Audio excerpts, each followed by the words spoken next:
J'ai travaillé 14 ans aux Échos sans jamais comprendre un seul article que j'illustrais. Mais vraiment, parce que...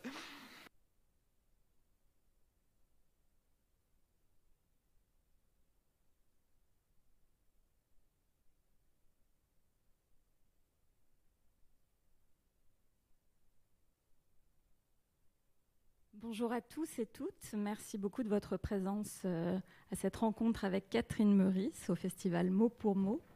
Alors Catherine Meurice, moi personnellement, je l'ai rencontrée sur papier il y a de nombreuses années. D'abord avec Elsa Petitpas, une formidable série sur l'enfance scénarisée par Didier Lévy entre le petit Nicolas et Sampé. Ensuite, j'ai découvert son goût pour la littérature et la peinture dans Mes hommes de lettres, joyeuse alternative au lourd volume de La Gare des Michards. Et puis il y avait Le Pont des Arts, où elle croisait des petites histoires de grandes amitiés entre les arts. Catherine Meurice, c'est l'autrice de Moderne Olympia, de La légèreté, des grands espaces, aux éditions d'Argo, Futuropolis pour Moderne Olympia, je précise. Et elle ne semble craindre aucune statue. En 2020, année de la BD sur laquelle on reviendra, elle a été élue première femme autrice de bande dessinée à l'Académie des Beaux-Arts. Alors Catherine Meurice, merci d'être avec nous tout d'abord. En quoi ça consiste exactement d'être académicienne au sein de l'Institut de France, concrètement ? Ça fait vieillir d'un coup. Non, c'est pas vrai. Non. Non, c'est vraiment intéressant. D'abord, bonjour à tous et à toutes. Non, c'est très intéressant d'être académicienne, je le conseille à tout le monde. Une belle veste verte ? Oui, alors une veste qui est en train d'être dessinée, préparée, parce que je n'ai pas encore été installée. Vous savez qu'il y a l'élection et ensuite il y a l'installation sous la coupole et il peut se passer beaucoup de temps. Là, en l'occurrence, le Covid a ralenti les choses, donc il y a embouteillage d'installation, donc il y a plusieurs académiciens qui doivent être installés avant moi, donc moi ce sera l'an prochain. Mais sinon, non, j'ai découvert des confrères et des consoeurs très, très sympathiques et surtout très ouverts, très intéressés, très curieux de la jeunesse, des jeunes artistes. Et ça, c'est bien parce que ce n'est pas l'image qu'on a de l'Académie ou de l'Institut de France. Et en tout cas, l'Académie des Beaux-Arts, menée par le secrétaire perpétuel Laurent Petit-Girard, qui est compositeur musical, est vraiment très, très dynamique. Et très concrètement, on a des rendez-vous chaque semaine. Ça a été bien sûr un peu chamboulé à cause de la pandémie, mais chaque semaine, on a une séance tous ensemble à l'Institut. On a une grande salle, voilà, on est entouré de boiseries, des bustes des montagnes, etc. C'est très, très bien. Et on discute de certaines choses qui concernent la création. Par exemple, en ce moment, on discute surtout de la création de résidences d'artistes, parce que l'Académie des Beaux-Arts, qui est complètement autonome, c'est-à-dire qu'elle n'est pas du tout sous tutelle, elle n'est pas liée au ministère de la Culture, elle a ses propres biens, c'est son propre fonctionnement, sa propre, ses propres sous. Elle a les moyens de créer des résidences à Paris, en Île-de-France, et donc les questions qu'on se pose là en ce moment, c'est quel mode de sélection pour les artistes, quel type d'artistes, surtout des jeunes, quelle moyenne d'âge, quel profil, bourse ou pas, quelle surface d'atelier pour eux, comment fonctionner. Enfin, on a vraiment depuis quelques semaines, par exemple, des questions très techniques sur comment créer ces résidences, et c'est vraiment très intéressant. On s'inspire notamment, on aimerait s'inspirer de Push Manifesto qui se passe en ce moment au nord de Paris. Enfin, voilà, donc, et puis d'autres questions, d'autres questions sont traitées, mais c'est bien. Ouais. Et tout le monde est réuni, les sculpteurs, les graveurs, les peintres, les chorégraphes, voilà, on est tous ensemble à discuter de ça. Ouais. Alors on est content de vous y voir dans cette académie, mais on peut aussi s'interroger sur la place de la bande dessinée en son sein. Quand on va sur le site de l'académie, sous votre portrait et votre nom, il y a marqué peinture. Alors même si récemment l'historien Pascal Horry l'a intégré, et on sait qu'il va lui aussi défendre la bande dessinée, est-ce que vous vous sentez un petit peu minoritaire, ou comment est-ce que vous discutez de la place de la bande dessinée parmi ces arts prestigieux ? Alors oui, minoritaire, parce que je suis la seule autrice, mais pas la dernière. Hein. Je vais ouvrir les portes. Maintenant que j'ai les clés, je vais faire entrer du monde. Non, alors on ne parle pas de bande dessinée chaque semaine, bien sûr. On aborde des sujets qui sont imposés aussi par l'actualité culturelle. Mais en fait, ce qui va se passer, la bande dessinée a toujours le cul entre deux chaises. Hein. Médium très populaire, qui commence à rentrer dans les musées, etc. Enfin, il se passe beaucoup de choses, mais On ne sait jamais trop où mettre la bande dessinée, quel lectorat, etc., sur quel rayon de librairie, bref. Et voilà, on voit ici encore une illustration, c'est-à-dire que moi j'ai été admise en section peinture, alors que je ne suis pas peintre a priori, et que j'aurais pu, on m'avait dit, tu aurais pu être en section littérature si ça existait. Bon, il se trouve que ça n'existe pas. Mais ce qui va se passer bientôt, c'est que je vais être transférée, c'est un peu le mercato de l'Institut. Il existe une section gravure déjà très ancienne et qui va s'ouvrir aux arts graphiques plus généralement, et donc qui va s'appeler dessin gravure, et je vais passer de la section peinture à la section gravure dessin, et là la bande dessinée aura, je pense, plus sa place. Voilà, donc la BD c'est ça, on est un peu les saltimbanques qui se baladent, mais c'est très bien. Puis j'aurais été pendant 1 an ou 2 sur le siège du peintre Giraudet, j'aurais posé mes fesses sur le siège de peintre, c'est plutôt bien. Ça ne me dérange pas de voyager. Non, puis mes confrères peintres sont aussi très, très sympathiques. Mais j'ai plus finalement de proximité avec les confrères graveurs. Il y a quelque chose de l'image imprimée, du livre. Voilà, la bande dessinée, c'est aussi ça, c'est du livre, donc ce sera très bien. Alors, vous n'êtes pas encore peintre tout à fait, mais vous vous y intéressez beaucoup. En 2019, vous avez publié Delacroix. C'était un retour sur un travail de jeunesse pendant vos études. Vous vous serviez des mots d'Alexandre Dumas. Quelle proximité est-ce que vous aviez, parce que je crois que ça date quand même de l'adolescence, avec Jeanne Delacroix? Mais Delacroix, j'ai l'impression de le connaître depuis toujours, un peu comme Alexandre Dumas d'ailleurs. D'abord, il était sur les billets, pour les plus âgés d'entre nous, sur les billets de banque. Et puis Delacroix, il est... où est-ce que je l'ai vu? Il doit être dans les manuels scolaires depuis toujours, dans les musées les plus accessibles, j'allais dire. Enfin, il y a toujours un Delacroix quelque part. Et puis on le connaît pour évidemment La Liberté guidant le peuple, qui est très très emblématique, mais aussi, moi je me souviens, ce que j'aimais chez lui, c'était ses peintures de fauves, de félins, de chevaux, parce que bon, j'ai grandi à la campagne, j'adorais les animaux, on avait des lapins, des moutons, bon bah alors c'était un peu du Delacroix, quoi, mais bon, dans le Poitou. Et voilà, j'aimais ça chez lui, et déjà le mouvement, vraiment le flamboyant, la couleur qui nous jette presque au visage. Et j'aimais ça, enfant. J'aimais autant Delacroix qu'Astérix ou que le petit Nicolas. Donc voilà, j'en ai pas fait.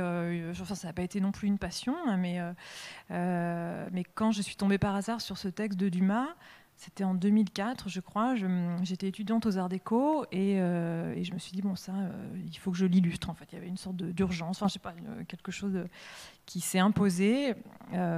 Parce que quand on lit ce texte de Dumas, c'est tout de suite, voilà, la voix de Dumas résonne, cette voix très familière, hein, on est nombreux, je pense, à avoir lu Dumas enfant ou adolescent.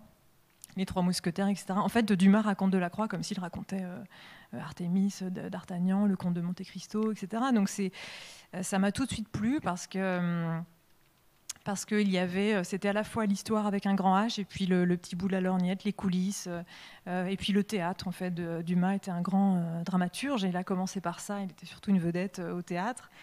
Et c'était un as des répliques, du dialogue. Il a importé ça dans ses romans. C'est pour ça que ses romans sont vraiment vifs, mouvementés, très bien dialogués.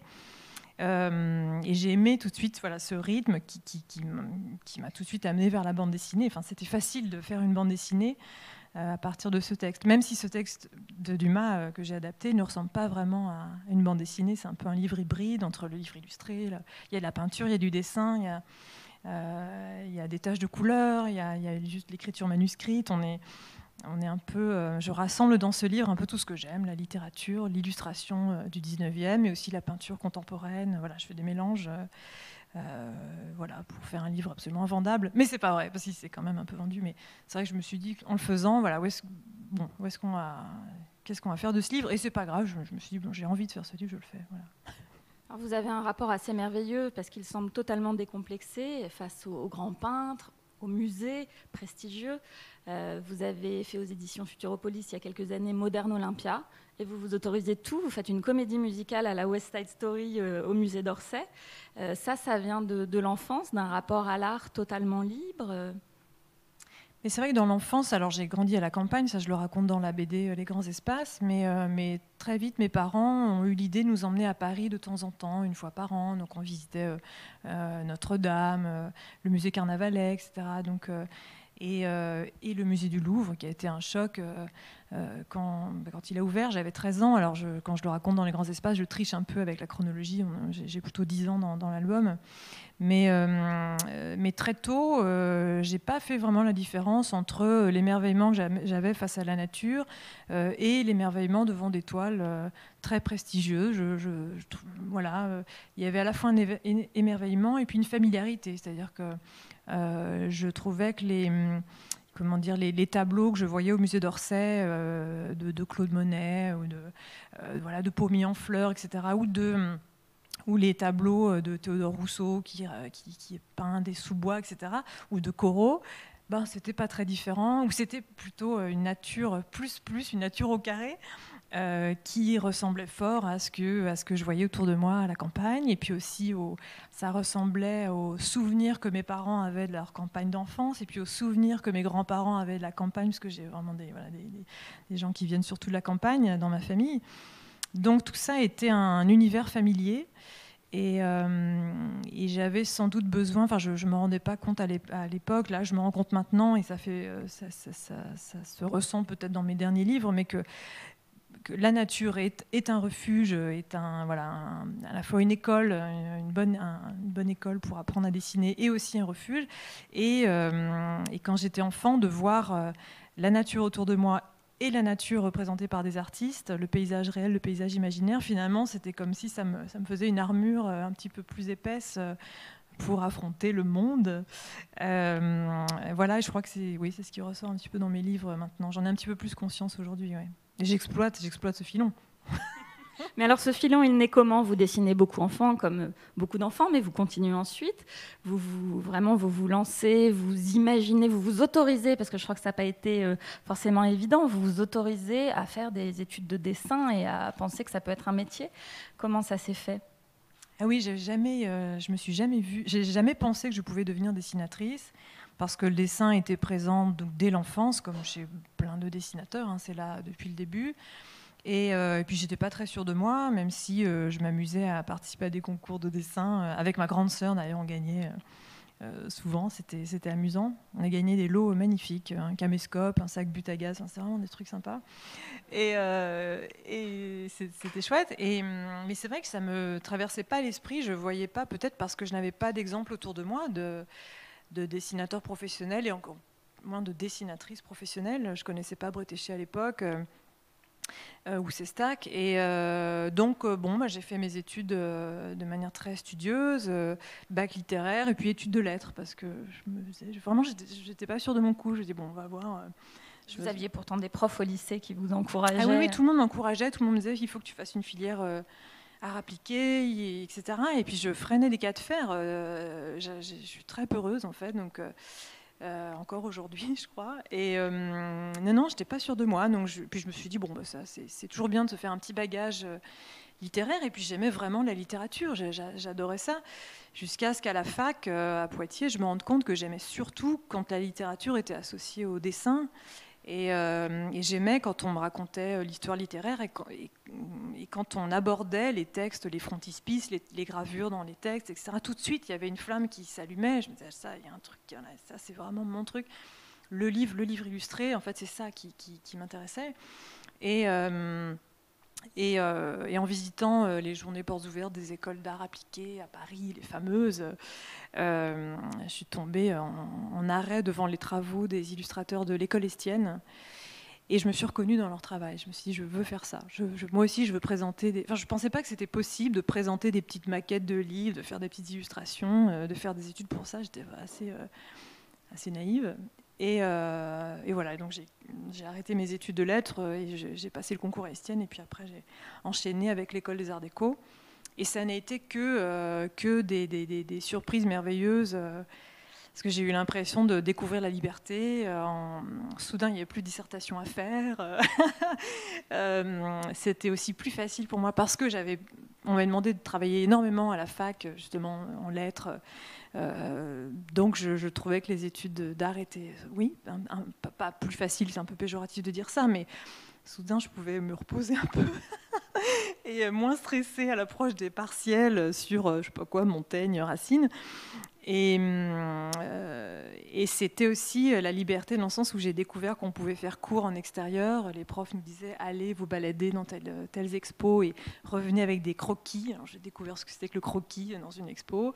Allez vous balader dans Paris, regardez les monuments et dessinez-les. Voilà. Et puis il y a eu Charlie qui est arrivé très très vite en fait. Voilà, au bout d'un an, Estienne, je rencontrais les gens de Charlie et je commençais à dessiner, donc ça a été génial. Alors voilà. on va discuter de Charlie un petit peu plus longuement, mais il y avait aussi les échos où on vous attendait pas forcément. Comment ça s'est passé? Moi non plus.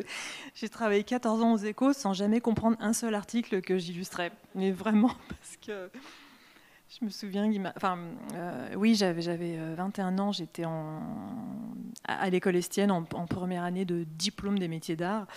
Et donc j'avais gagné un concours de dessin de presse qui m'avait fait rencontrer l'équipe de Charlie et le dessinateur Morchouane des Échos et le dessinateur Boll aussi des Échos, et tous ces dessinateurs m'ont dit viens donc nous voir à Charlie, viens donc nous voir aux Échos.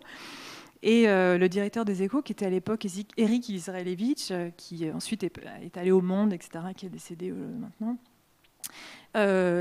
aux Échos, m'a dit bah oui bien sûr, on te prend. Alors je me dis mais il est sérieux parce que j'ai aucune expérience, j'ai 20 ans, j'ai 21 ans.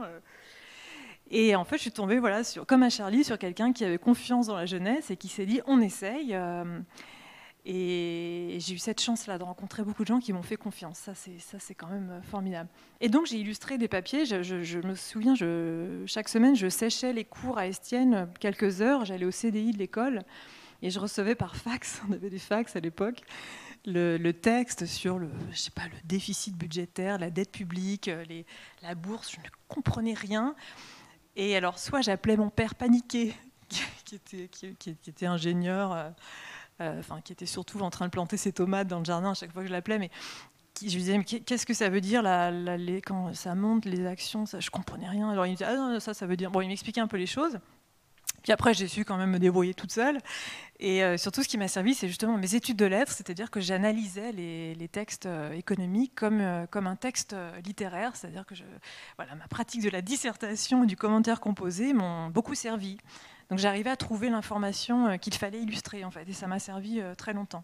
Et qu'est-ce qui vous motivait, du coup, dans ce matériau aride auquel vous n'étiez pas forcément destiné? C'était la difficulté à surmonter, le challenge de trouver un dessin qui raconte un sujet qui vous était totalement étranger? Oui, c'était déjà l'excitation de pénétrer dans ce monde de la presse, du dessin de presse. Parce que je me suis mise à rencontrer beaucoup de monde, on se connaissait tous finalement dans ce petit milieu. Et puis c'était, en fait, que ce soit un texte sur l'économie ou autre chose, il faut trouver une idée, donc il y a une gymnastique qui se met en marche. Et ça, c'était très amusant parce que j'ai découvert en fait comment fonctionnait le dessin de presse.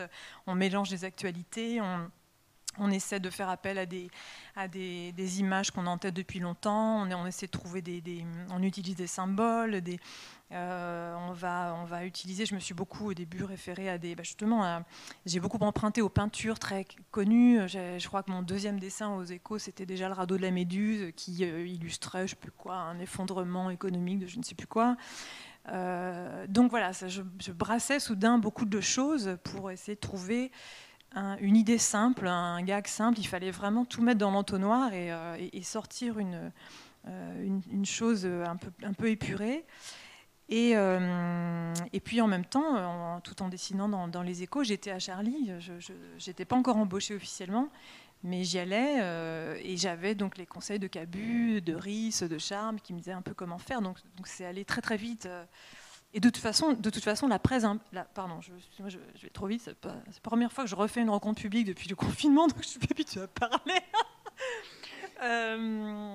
Non, il fallait aller vite parce que la presse impose ce rythme. Donc il y a à la fois beaucoup de questions qui se posaient et très vite, il fallait se débarrasser de toutes ces questions pour pondre le dessin. Super formation, super école.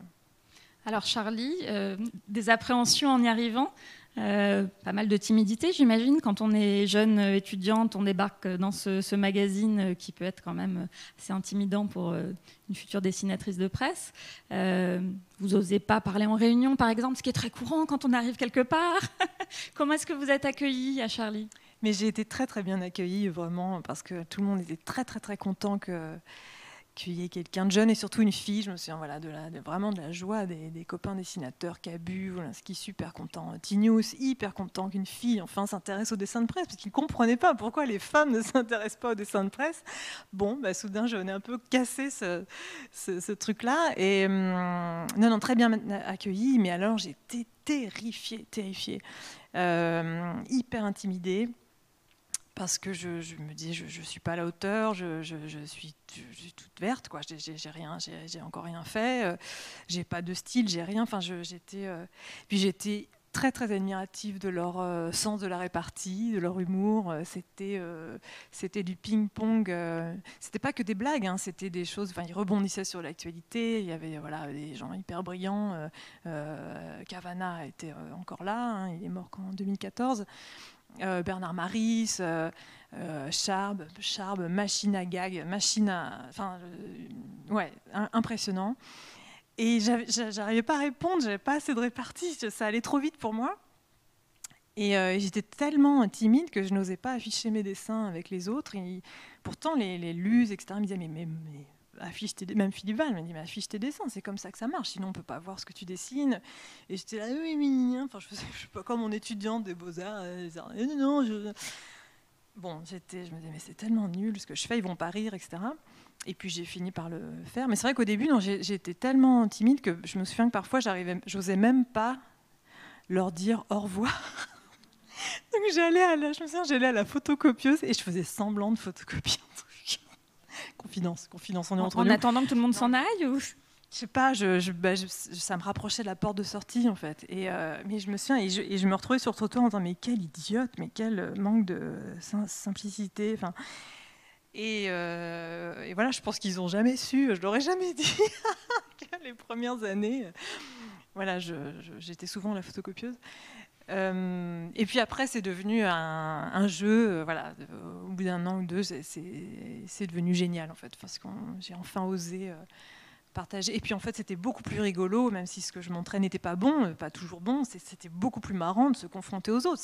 J'ai compris que ça fonctionnait comme ça. Il fallait surtout pas rester dans sa bulle. Donc, il y a un apprentissage qui se fait, graphique, vous allez sur le terrain, vous faites des reportages, et puis aussi politiquement, vous apprenez une grande liberté et à la manier cette liberté-là.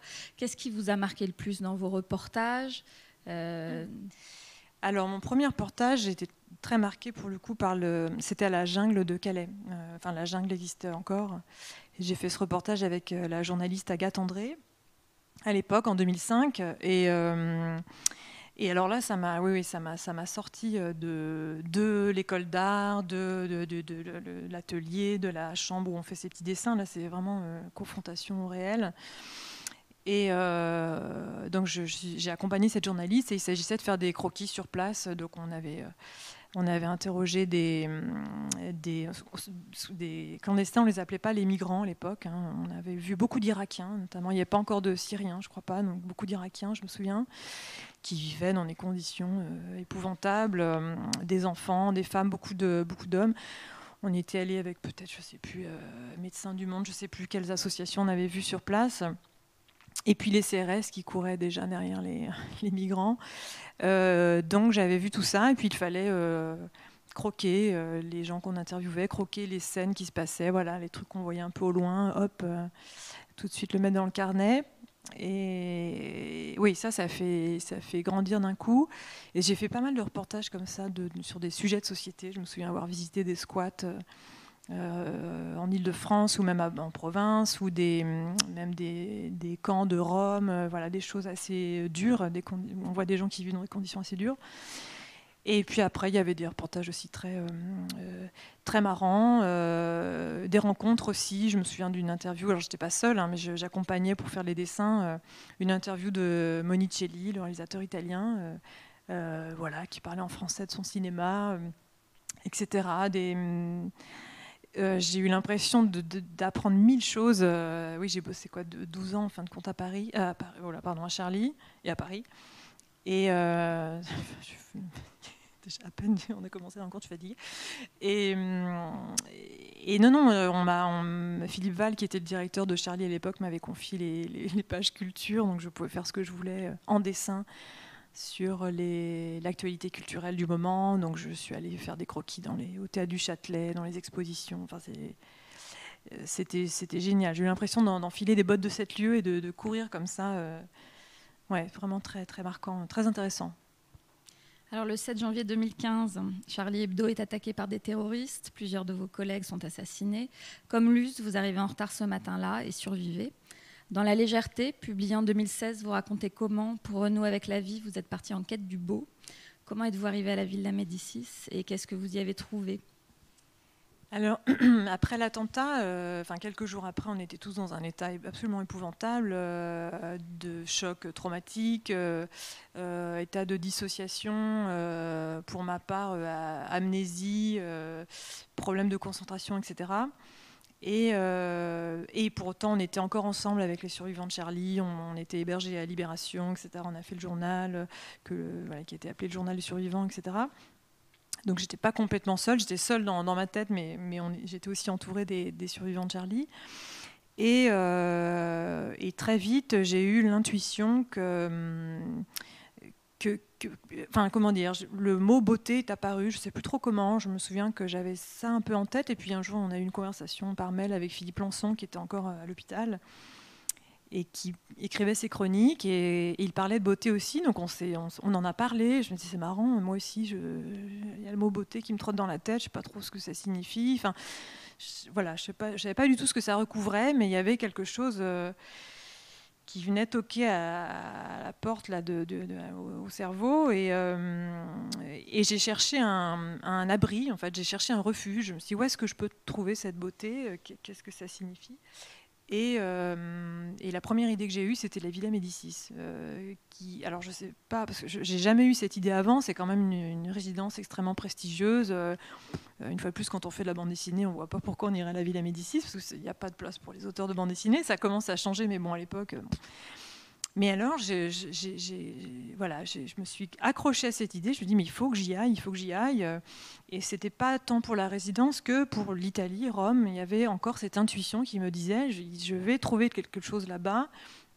Je crois que j'étais attirée par des images un peu confuses du berceau de notre civilisation, le forum latin, les ruines romaines. Il y a quelque chose des origines du temps ancien qui était là-bas, et il fallait que j'aille voir.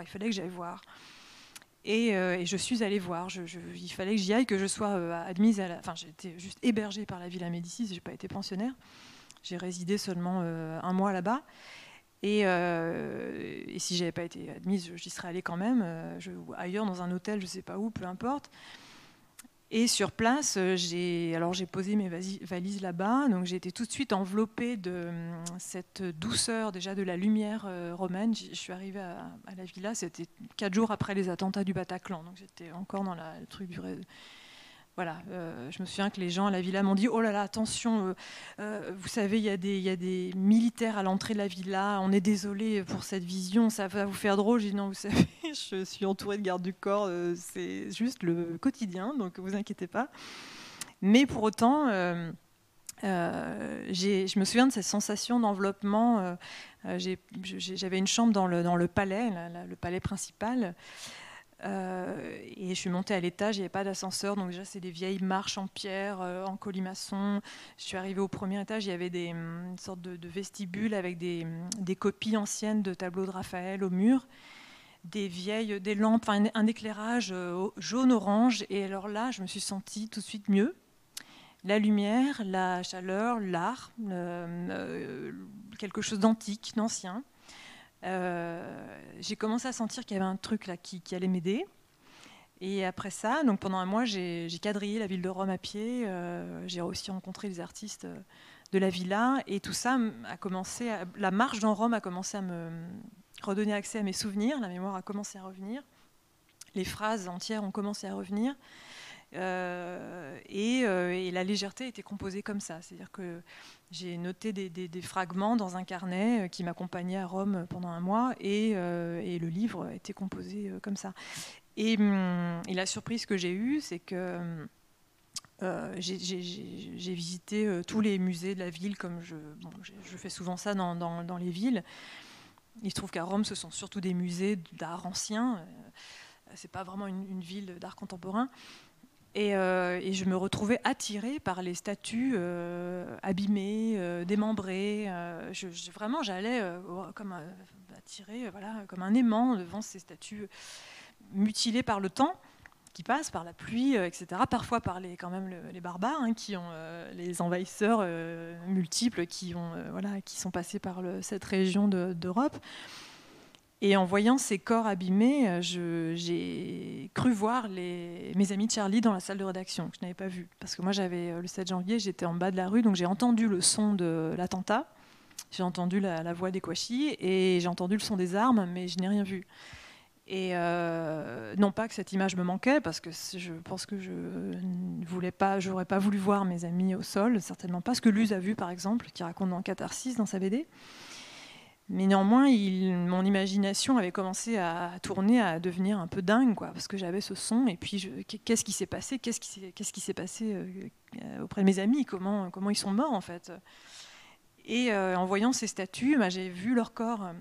Et sauf que c'était beau, donc ça a été la surprise. Je savais pas trop quoi en penser. Je me suis dit, mais c'est magnifique. Voilà, ce marbre brillant.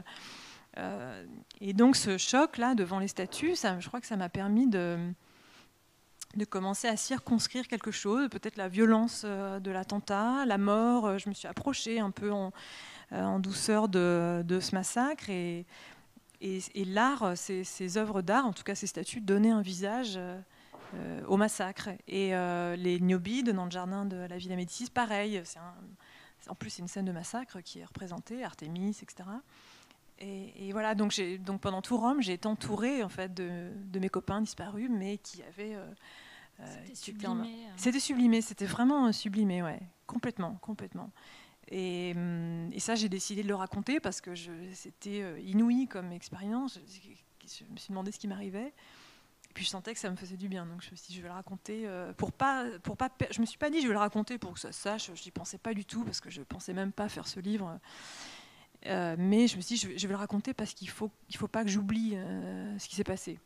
Et la légèreté, c'est un peu ça. Je consigne les choses. J'avais peur de tout perdre. J'avais déjà perdu pas mal de copains là, donc vite rassembler les moments où on se dit que la vie est quand même. Il y a encore de la beauté dans ce monde, quoi. Et donc la légèreté, c'est faite comme ça, ouais.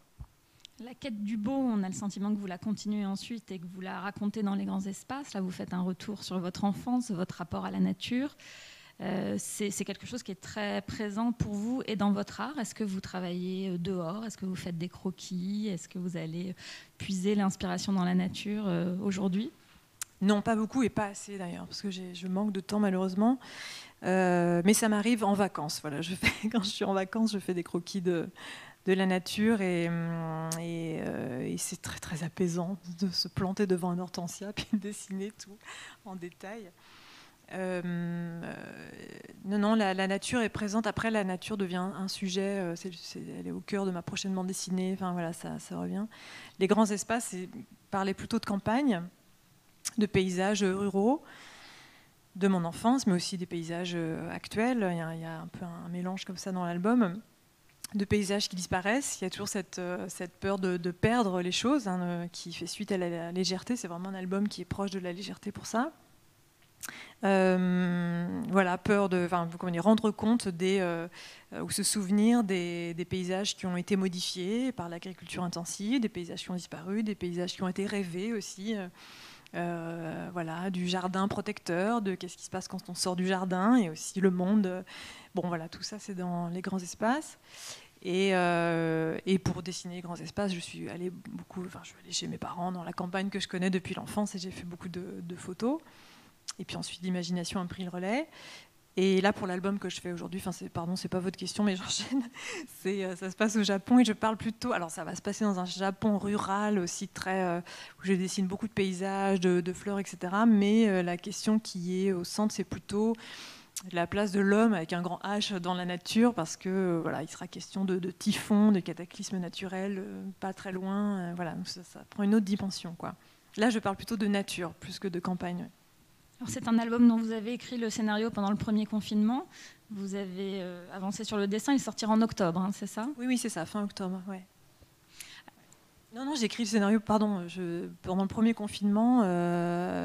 Un peu, comment dire, c'est un livre qui s'inspire d'un séjour que j'ai fait au Japon, dans une résidence un peu l'équivalent de la Villa Médicis, mais cette fois, la Villa Kujoyama, mais cette fois, j'étais réellement pensionnaire. J'avais passé le concours et j'avais été admise pour être pensionnaire. C'était à Kyoto pendant 4 mois. J'ai passé 4 mois en 2018 au Japon, là-bas au printemps. Et ensuite, j'ai fait une autre résidence pendant que le typhon Ajibi passait sur Tokyo. Donc j'étais au Japon à ce moment-là et j'ai vu à quoi ressemblait ce pays quand il y avait un cataclysme. Tout le pays qui est à l'arrêt, avions, bateaux, etc. Tout s'arrête. Et puis les Japonais qui m'entouraient, qui disaient non, c'est comme ça. C'est comme ça, une sorte de fatalité. Et ça, voilà, ça a nourri mon scénario, qui donc a été écrit pendant le premier confinement, où on parlait beaucoup de pangolins. Là, on parlait de virus et de notre... soudain, on s'est souvenu qu'on vivait sur une planète sur laquelle il y a des virus.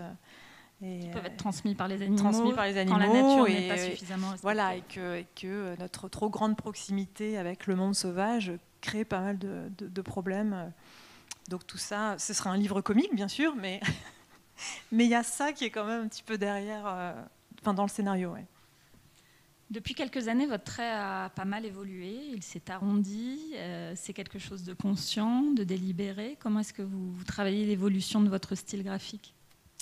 Alors, je pense pas que je travaille l'évolution, mais mon trait évolue en fonction de ma forme physique, de mon état de délabrement ou pas. Non, c'est-à-dire que mon dessin au départ était très très influencé par mon dessin à Charlie Hebdo, mon dessin dans la presse. Comme je vous disais, il a fallu apprendre à dessiner très très vite, aller très vite. Donc c'était très jeté, anguleux. C'était très jeté, c'était comme des claques, très très anguleux, ouais, très pointu, ça piquait. Et puis je me cherchais aussi, je cherchais comment dessiner des visages, des profils, des nez, des trucs, voilà. Et puis petit à petit, et surtout après 2015, avec la légèreté, il y a eu quand même une rupture. J'ai eu l'impression de prendre un immeuble de 16 étages sur la tête, et il y a eu une fatigue physique et mentale, vraiment, et un ralentissement, mais pour faire d'autres choses après, qui j'espère seront tout aussi intéressantes. Mais j'ai eu besoin de ralentir mon dessin, j'ai eu besoin de moins courir, et de toute façon, courir, c'était courir avec mes copains de Charlie, et comme ils n'étaient plus là, je me suis trouvée un peu bête à courir toute seule, quoi.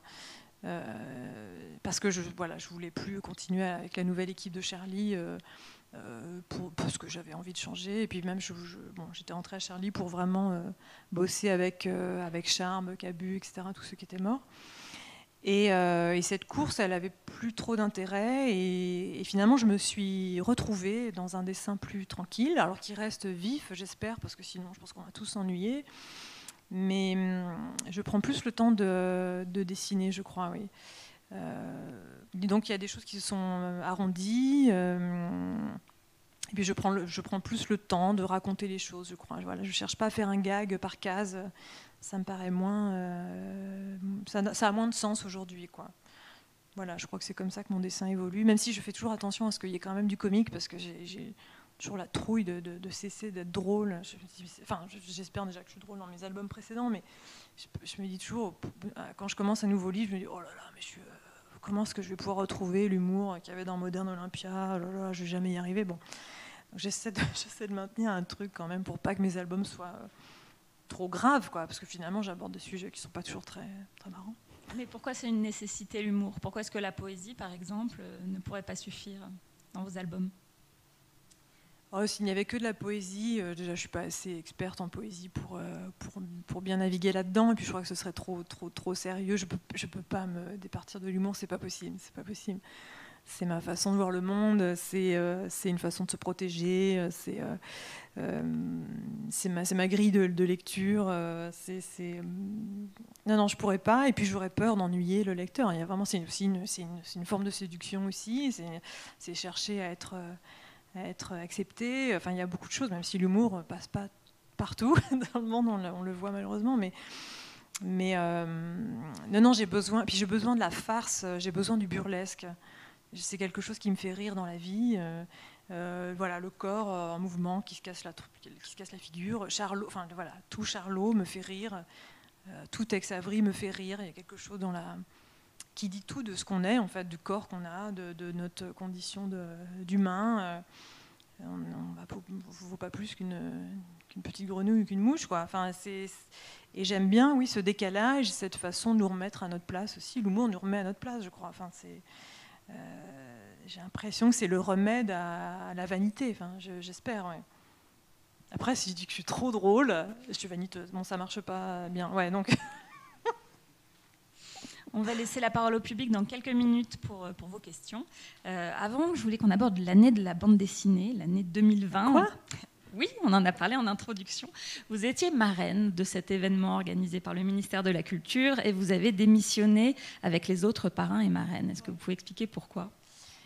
C'est-à-dire qu'on a démissionné au moment où la situation nous paraissait complètement absurde. C'est-à-dire que, bon, évidemment, la pandémie n'a pas facilité les choses, hein, à bouleverser tout le programme. Et ça, c'était très dommage, mais on n'y pouvait rien. Mais quand le gouvernement a commencé à proposer des choses, l'ouverture des commerces essentiels, etc., les librairies n'en faisaient pas partie. En revanche, Amazon, c'était le boulevard pour tout le monde, quoi. Et ça nous a pas plu, enfin, entre autres. Hein, c'est notamment ce manque de cohérence qui nous a semblé effroyable. Et puis, par ailleurs, les questions aussi du rapport Racine qui n'avait pas été... qui, après avoir été exhumé, n'était pas vraiment abordé. Enfin, bon, on va peut-être juste expliquer en 2 mots. Il y a une situation de précarisation grandissante des artistes auteurs en général, et notamment des auteurs de bande dessinée qui sont assez actifs pour dénoncer cette situation et demander des solutions au pouvoir public. Et un rapport a été rendu par Bruno Racine au gouvernement proposant des pistes concrètes pour améliorer la situation des artistes et notamment créer un statut. Et extrêmement peu de mesures ont été prises. Les auteurs de bande dessinée, surtout, sont en colère et le manifestent. Hein, les autres aussi, mais il y a des actions qui sont menées. Voilà, juste pour préciser. Oui, c'est un peu comme la Convention citoyenne, quoi. Il y a eu des promesses et puis finalement... et voilà, donc avec Florence Estac et Jules, on a voulu manifester notre désaccord. Voilà, c'est aussi simple que ça. Ça nous paraissait important de faire cet acte-là. Et par ailleurs, l'année de la BD se poursuit. Alors on espère qu'il y aura des choses intéressantes qui se font. Il y avait des choses bien qui devaient se faire. Hein, mais, des rencontres, des festivals. Oui, des rencontres, des partenariats, voilà.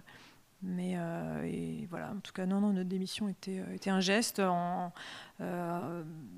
cohérent, je crois, en faveur des auteurs, du monde de la culture aussi, qui vraiment, je me souviens de ce qui nous a décidé, c'est vraiment ça, c'est-à-dire que des grandes plateformes comme Amazon, etc., dont on connaît les travers, les coulisses, enfin les conditions de travail, etc., l'exploitation, c'est un peu catastrophique. C'était une façon de tuer les librairies indépendantes, de tuer la librairie et donc les auteurs, parce qu'on a besoin de montrer nos livres, donc voilà. Avez-vous des questions pour Catherine Meurice ? J'ai endormi tout le monde. La première question, c'est toujours la plus difficile. On va vous passer un micro, madame. Merci. Bonjour. Bonjour. Moi, je voudrais juste vous entendre un peu plus sur le Japon, sur votre expérience de la villa Kyojama, plus Kyoto, avec tout ce qui entoure la villa, et puis les influences que vous avez pu avoir. Voilà, merci. Oui, bien sûr. Vous connaissez un peu la villa Kyojama ou Kyoto ou... Ah, d'accord, très bien. Vous y êtes allé, ouais. Donc pour faire court, la villa Kujoyama, c'est une résidence, c'est une sorte de grande bâtisse en béton très belle, mais au cœur de la forêt. Enfin, c'est tout près, c'est en lisière de Kyoto, à l'est de Kyoto, mais on est déjà dans les bois, donc c'est vraiment une bulle pour les artistes, c'est assez génial. Et j'ai été admise là-bas avec un projet, alors qui a bien sûr évolué, parce qu'en fait mon projet c'est la bande dessinée finalement que je vais publier cette année. Mais à l'époque, quand j'y suis allée en 2018, j'avais avec moi un roman de Natsume Soseki, Oreiller d'herbe. Il y a un roman qui se passe dans un Japon rural où un peintre se retire de la ville, cherche l'évanescence des choses, l'état dans lequel il peut faire un tableau.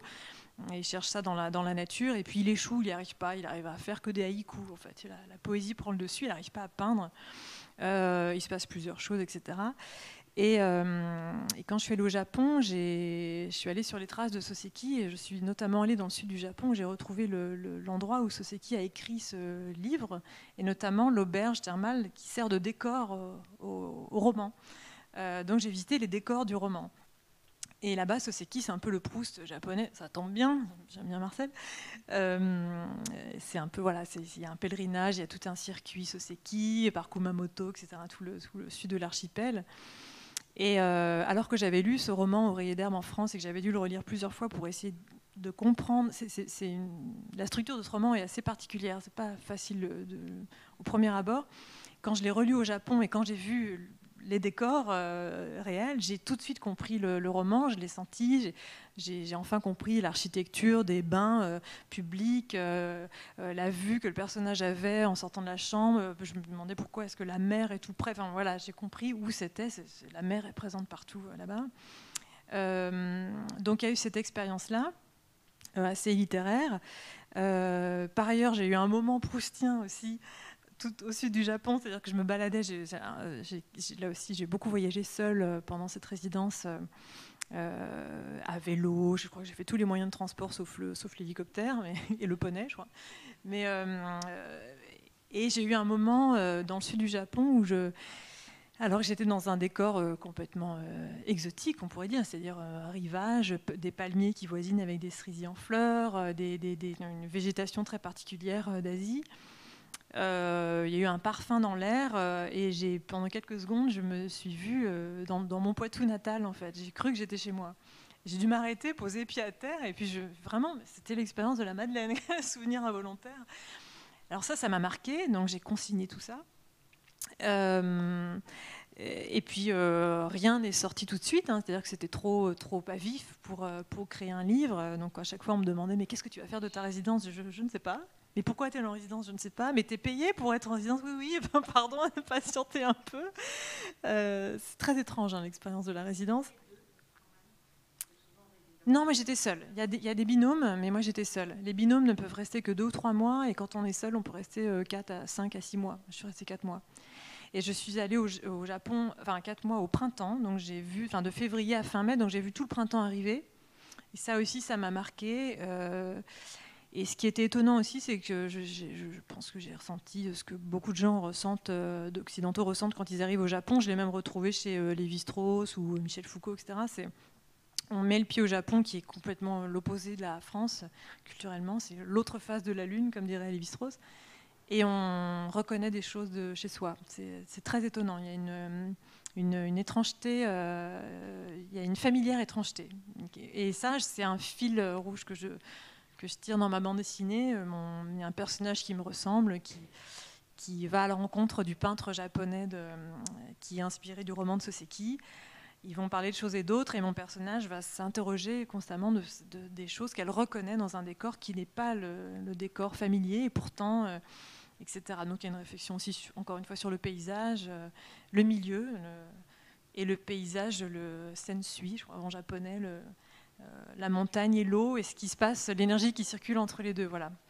Et la montagne, et les volcans, et l'eau, la mer, les étangs sont très présents dans ma BD, et l'action va se situer entre la montagne et l'eau. Et voilà. Et la deuxième expérience que j'ai faite au Japon, ça c'était pas à la villa Kujoyama, je crois que je l'ai dit tout à l'heure, c'est que je suis retournée, on m'a demandé d'aller sur une île. C'est quand même sympa les résidences. Parfois on m'a invité à passer une semaine sur une île au Japon, au large de Fukuoka, donc toujours au sud de l'archipel. Et on m'a dit, inspirez-vous de cette petite île et faites des dessins, et puis ce sera exposé, etc. Enfin, la préfecture de Nagasaki, c'est tout ça, c'est Nagasaki voilà, c'est le territoire de Nagasaki, voulait faire connaître l'île un peu au public, aux Japonais, mais aussi aux touristes occidentaux. Donc ils invitaient des artistes étrangers. Donc voilà, je me suis retrouvée là-dedans. Et j'ai visité l'île et donc j'ai senti le typhon passer. Et c'était très très impressionnant parce que je ne connaissais pas ça. Voilà, en France, même si je viens des Deux-Sèvres, où il y a de temps en temps des petits séismes, en Vendée, etc. Bon voilà, j'ai vu le pays à l'arrêt, même si le typhon passait beaucoup au-dessus et a dévasté une partie de Tokyo. Dans le sud, on le sentait quand même passer. Et donc plus d'avions, je devais rentrer en France 2 jours après, plus d'avions, plus de bateaux, plus rien, une mer inquiétante. Enfin, voilà, ça m'a beaucoup marqué. Et ça se retrouve dans ma bande dessinée en filigrane, c'est-à-dire qu'il y a un personnage d'une jeune femme qui donne le titre à l'album, La jeune femme et la mer, que mes personnages croisent et qui est assez mystérieuse, et on sent qu'elle a un rapport privilégié aux éléments naturels. On a l'impression qu'elle devine que les cataclysmes vont arriver, qu'elle a une sorte de 6e sens. Et voilà. Et là-dedans se mélange le monde des estampes. Voilà, il y a des références ici aux estampes, et je travaille d'après photos et estampes. Et voilà, un peu difficile à résumer, mais j'espère que mon livre est compréhensible. Mais j'ai voulu aussi confronter mon dessin très français, caricatural, au décor japonais. Et puis finalement, c'est pas inédit parce que, par exemple, le mangaka Mizuki, Shigeru Mizuki, qui fait des livres absolument géniaux publiés chez Cornelius, mais il a un dessin comme ça, très, très, très grotesque, très comique, très caricatural, dans des décors proches de la photo. Et je me suis dit, tiens, voilà, Mizuki fait ça, peut-être que je peux m'autoriser aussi à le faire.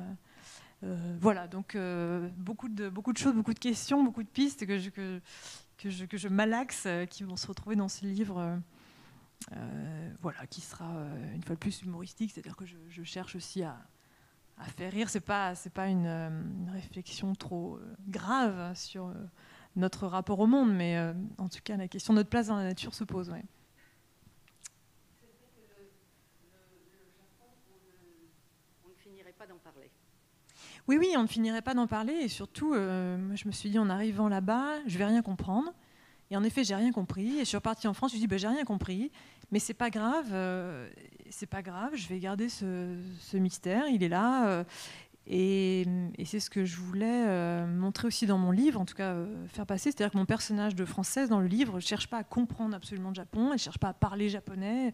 En 4 mois, je n'ai pas eu le temps d'apprendre la langue, c'est trop compliqué. Donc il fallait que je fasse avec mon ignorance, ma curiosité quand même, mais voilà, il fallait que j'accepte que je ne pouvais pas tout comprendre et que ça pouvait être une piste intéressante, justement. Et mon personnage dans l'album dit à un moment donné, si je ne peux rien comprendre, au moins je peux ressentir. Et en fait, tout l'album est construit là-dessus. Le ressenti, ou plutôt les impressions, c'était déjà au cœur de la légèreté et des grands espaces. J'utilise un peu mes impressions pour écrire finalement mes histoires, quoi. Et je crois que c'est très japonais, juste de ne pas essayer de comprendre, mais peut-être de sentir les choses simplement. Oui, ressentir, après essayer de les traduire.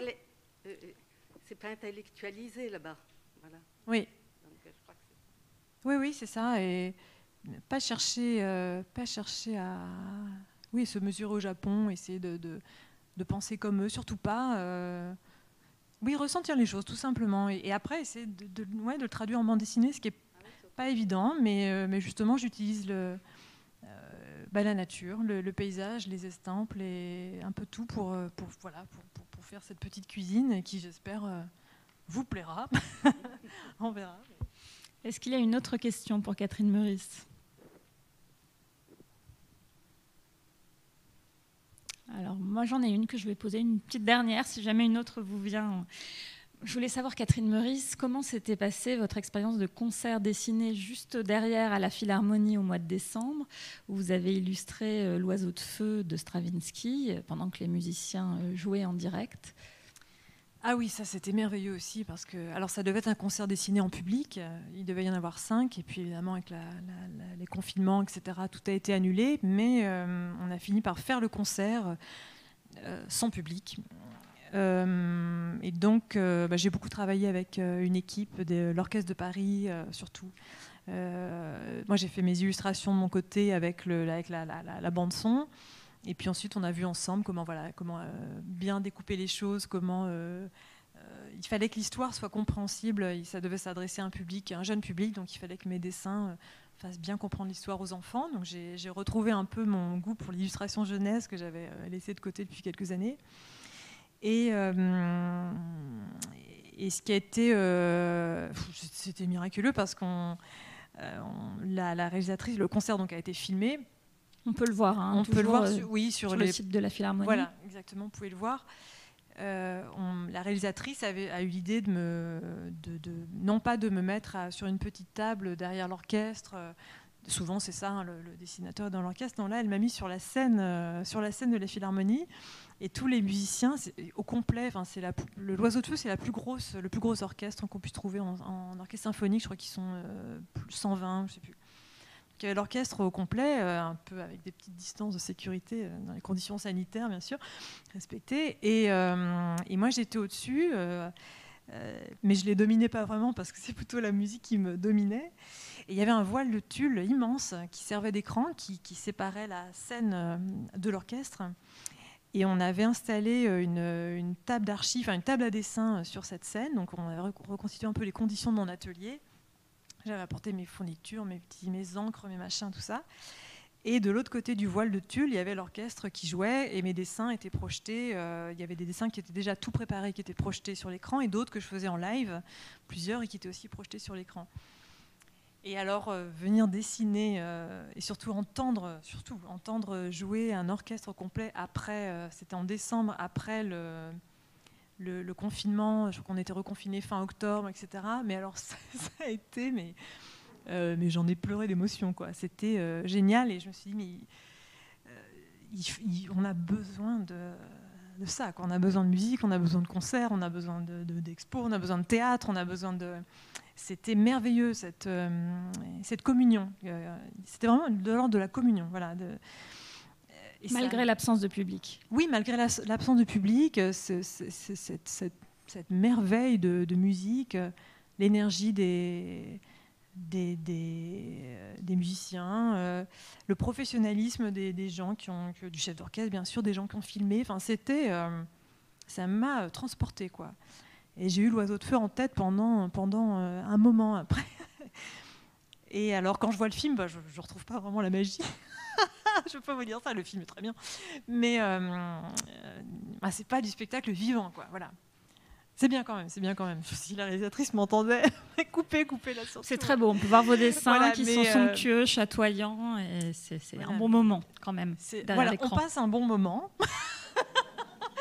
C'est fort sympathique, mais après quand on voit qu'on dessine ou pas, mais quand on voit un orchestre jouer, et surtout là, c'était une situation privilégiée. Enfin, ça m'a rappelé les années Charlie dont je vous parlais, où quand Val m'avait dit bon, fais ce que tu veux, va faire tes croquis, là on va voir si j'y suis.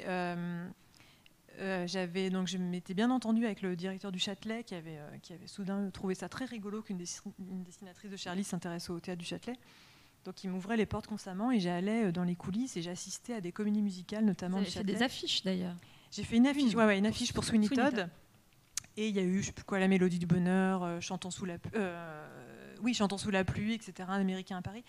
Et j'allais à chaque fois visiter j'assistais aux répétitions. Et je me souviens une fois on m'avait mise à la place du régisseur, en fait, donc j'avais juste mon carnet de croquis, j'occupais 5 cm² sur la table du régisseur, et je me disais mais quelle chance, enfin voilà, Charlie m'a apporté aussi ce genre de choses. Et après, il faudrait que les opéras, les concerts, les orchestres, etc., soient accessibles à plus de monde, ça c'est une autre question, mais voilà, je trouve que c'est encore trop inaccessible. Vraiment, parce que c'est une telle merveille. Il faut que les scolaires voient ça. Faudrait qu'on aille tous au moins une fois par mois. C'est comme un médicament, quoi. C'est absolument génial de transporter. Et ça reste encore un peu un privilège. Je trouve que c'est dommage. Alors, on a le temps pour éventuellement une dernière question, si jamais il y en a une qui surgit parmi vous. Si ce n'est pas le cas, non, pas. Bon, c'est pas grave du tout. Ça, on va en profiter, Catherine, pour évoquer, avant de se quitter, un projet que vous avez avec votre père. Ah oui, oui, j'ai fait des illustrations. Ne me regardez pas comme ça, Laurence Leçon. Oui, j'ai fait des illustrations pour un livre que mon père a écrit sur les abeilles. Parce que mon père est apiculteur à ses heures depuis des années. D'ailleurs, il est présent dans les grands espaces, dans la bande dessinée Les Grands Espaces. Je raconte des choses véritables. Et ça fait un moment que mon père veut faire un texte de vulgarisation sur les abeilles, parce que l'abeille est vraiment l'insecte, l'animal le plus étudié au monde après l'homme. C'est incroyable, c'est un animal absolument fascinant. Et il y a des thèses pas possibles, des ouvrages scientifiques extrêmement pointus, ou alors des ouvrages souvent un peu trop rigolos, genre Maya l'abeille, quoi.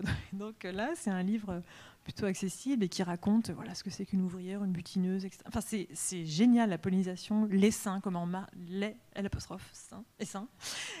ça fonctionne. C'est bouleversant, d'autant plus que là, les abeilles sont en train de crever. C'est encore un autre sujet, mais... Et sans abeilles, on ne vit plus, parce que la pollinisation fait que... Le miel, c'est une chose, mais la pollinisation, c'est le plus important. C'est ce qui fait qu'on se nourrit et qu'on vit sur cette terre. Ce que les gouvernements successifs ne comprennent pas, mais bon. Et voilà, donc j'ai illustré ce texte qui est publié chez Ouest France, et c'était une sorte de suite des grands espaces, un petit morceau des grands espaces qui prend sa liberté et qui devient un autre livre. Et voilà, c'était amusant à faire. Voilà. Très bien. Eh bien, merci beaucoup. Merci à toutes et tous de votre écoute. Catherine Meurice reste pas très loin. À côté, en dédicace pendant 1 heure. Voilà. Donc, bonne séance de dédicace, bon festival, bonne journée. Merci beaucoup. Merci pour vos questions.